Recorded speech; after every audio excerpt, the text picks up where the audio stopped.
যে দুনিয়ার থেকে যখন বিদায় নিতেছিলেন, হায় হায়, মালাকুল মউত যখন অনুমতি চাইতেছিলেন বুকে হাত রাখবো কি রাখবো না, তো বলছে অনুমতি দিব, আইনা আখি জিবরিল, আমার ভাই জিবরিল কোথায়?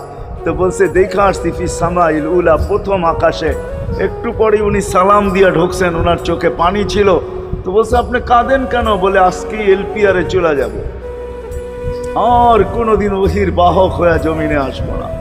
আপনার পরে কোনো নবী নাই, কোনো রসুল নাই, আমারও ওহির কাজ শেষ।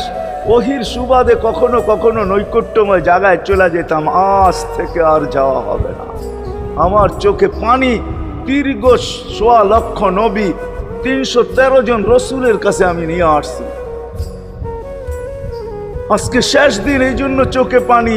তো উনি উল্টা প্রশ্ন করছেন, আপনার চোখে পানি কেন? জিবরিল মালাকুল মউত দাঁড়ায় আছে, অনুমতি চাইতেছে বুকে হাত দেওয়ার জন্য। এখনো এক প্রশ্ন বাকি। বলছে সেটা কি? বলে ফামান লিবাদিলি উম্মতি। অথচ ৯ ঘরে চুলা জ্বালানোর মতো তেল ছিল না। খাওয়া তো দূরের কথা, বাতি জ্বালানোর তেল ছিল না। আম্মা জান আয়েশা রাদিয়াল্লাহু তাআলা আনহা বলেন, যদি তেল থাকতো তো খিদার তাড়না এতটুক ছিল, আগে তেল পান করে নিতাম। হাদিস উঠায় দেখেন, লেখা আছে।